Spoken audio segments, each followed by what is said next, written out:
So in this Warthunder premium tank review, we're going to be looking at the Merkava MK.2D, which is an Israeli premium, coming in at a battle rating of 9.7 and also is a rank 6 within the Israeli ground tech tree. So the question within this video that we're going to be answering is it a good premium to pick up during a sell? Is it the best premium that you could get for the Israeli? And also, how's it play? You know, what's the best kind of tips to give on how you should actually play the Merkava MK.2D? So the first thing to start out with the Merkava MK.2D is, I think the most important thing about this vehicle is that the Israeli tech tree is very small for what it is. So you have a ton of decently good tanks within the tech tree itself. You have some, casts that you can also bring out with, some A4s and all that sort of stuff. But the thing about the MK.2D, and I feel like this is going to be the biggest con to this vehicle, and it's going to be the one I want to talk about the most, is that there's no lineup to this vehicle. Now, yes, you do have a ton of 9.3s whenever it comes to the Israeli tech tree, a ton of Magaks. You even have the Merkava MK.1B, and then also the MK.2B, which is two very good vehicles within Warthunder. But the thing about it is, the MK.2D, which is the Merkava that we're talking about here, it is 9.7. So either you have to up tier your 9.3s, which in my opinion, the 9.3s are just at a way better BR whenever it comes to everything, or you're going to have to up tier it into your 11.0 lineup. Because for Israel, since the tech tree is so small, the BR ranges are extreme whenever you think about it. So you go from 9.3 to 11.0. So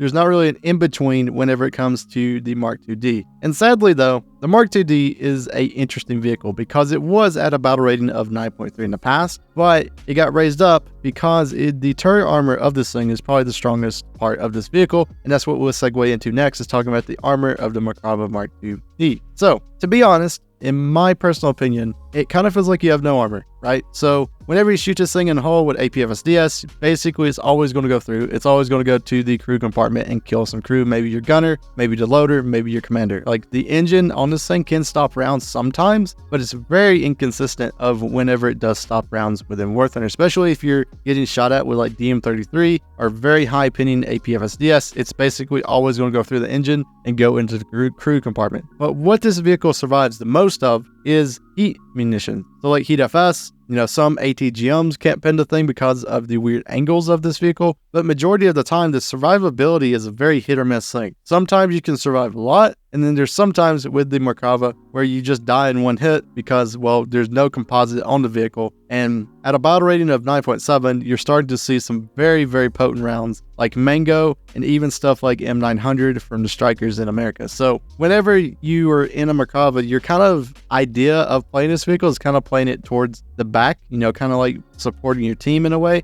and then try not to get shot, because whenever you do get shot with this thing, especially if you're not hull down and you're trying to use your turret as like the weird angles on it, you're basically just dead within the Merkava. It's very easy to kill this thing, and at the end of the day, it's not the best thing in the world. So another thing to note about this vehicle, and it's going to be talking about the battle rating again, because I think this is very important to actually realize this as well, is that whenever the premium sales come for Israel, like whenever it comes for the game in general, there's going to be a ton of people buying premiums. And because this thing is 9.7, you're able to see all the other premiums within a game. Some of them are even 10.0. You got the 10.3s like the M1 KVT, and as well as the Leopard for Germany. But the ones that you're going to see a ton of is probably like T-72 terms, which are just 10.0. So you're going to see a ton of those, and you're going to be in your Merkava MK.2D, which is going to be a little bit of an issue just because of the mobility of this thing isn't the best, especially whenever you're trying to zoom around the map. XM1s, M1 KVTs going around the place, Leopard 2s, they're all going to beat you out to your position. So it's a little bit of a struggle just because of the BR. And I feel like that's like what kills this vehicle just in general, is just the battle rating of this thing. Now, the next thing we're going to talk about is the gun. So the gun is your typical L7. Well, I mean, it's whatever the derivative of the L7 is that Israel made, but it's a 105. So it can shoot pretty much everything a 105 can. You have your heat FS, you have your HESH, you have your APFSDS with the M111, and then you have your APFSDS with the M413. So if you don't know what either one of these are, don't worry.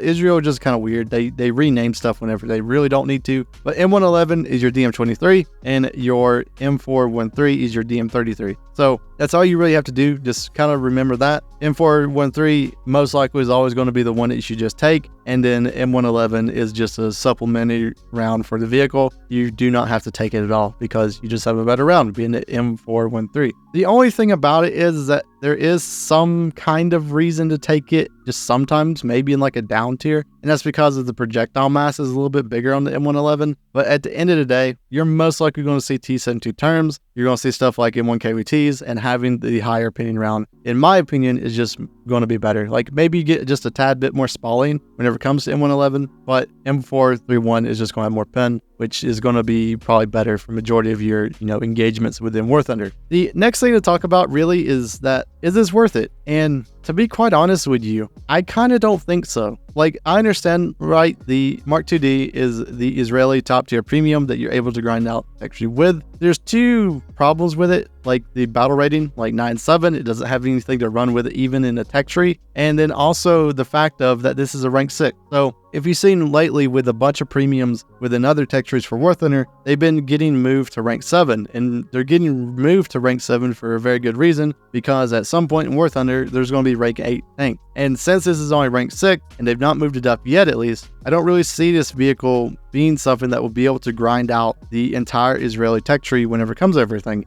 And really, it's not really a good vehicle to grind it out with because it's very slow. You do have, some interesting tanks around it. I mean, the 9.3 lineup for Israel is way better. And you also get down tier to quite a bit, 8.3 and all that sort of stuff, especially since they've moved up a ton of vehicles in that battle rating range. But at the end of the day, my suggestion for the Mark.2D is to grind out the tech tree legitly as much as you can. So start with your M51s, move up through the Magak. And once you get a vehicle that you like or that you really prefer within the rank 6, tech tree, there's some people who like the Galbatrash, which is what I like to call that vehicle. The Mark 1B, the Mark 2D, both of those vehicles are going to be very, very good to actually put a talisman on. And instead of getting the Mark 2D, I mean, just find something within rank 6, in my opinion, that you think is pretty decent and just talisman it. And if you're struggling with Silver Lions, I know that's a, thing that, a premium kind of benefits from. I would highly recommend, playing other tech trees within Warthunder, because if you're already playing Israel, you most likely started another tech tree. And I would highly recommend, making that your Silver Lion grinder if you're so struggling on Silver Lion. But yeah, I don't think it's a really good premium. And there's quite a bit of reasons why within Warthunder. The battle rating, once again, the fact of there's just a ton of other premiums within the game that's going to be around your battle rating that you're just going to get pushed into every match. And it's just not a great tank, in my opinion, especially since, around it is just better. 9.3, better lineup in general. You have more tanks, you have more, stuff that you can put into the lineup. And 9.7 is kind of just a dead BR for Israel. And in my opinion, I don't think it's really worth up tiering your 9.3 lineup to 9.7 to just get whacked by a bunch of, better tanks. Especially since you can see 10.7, which is starting to see stuff like T90s and all that sort of stuff, which is just going to completely nuke your vehicles, especially if you're in the Magak 6 or something. So yeah, what do you guys think about the Merkava Mark.2D? I feel like it was a really good vehicle in the past. Like, it was really good whenever it's 9.3, but since they've moved up to 9.7, there's just something about it that feels very off whenever I've been playing it and getting the gameplay for this. It feels like a vehicle that's kind of a shell of itself. It used to be a vehicle that could bounce a bunch of stuff. The turret was very strong on it, but now since it's able to see a bunch of, good pinning APFSDS like Mango, M900 even, M833 from some vehicles, it's not the best in the world at survivability anymore. And it really doesn't have a gun to, prove that. A bunch of the Merkavas, they basically are the same thing, except for they get better rounds or they get better guns, which just make it a tad bit better to play. Which I'm not really saying the Merkavas are like the best in the game, but they're at least a little bit different from, the typical MBT from the NATO nations with Warthunder. So I hope everyone has a wonderful day, and I'll see you guys in the next Warthunder video.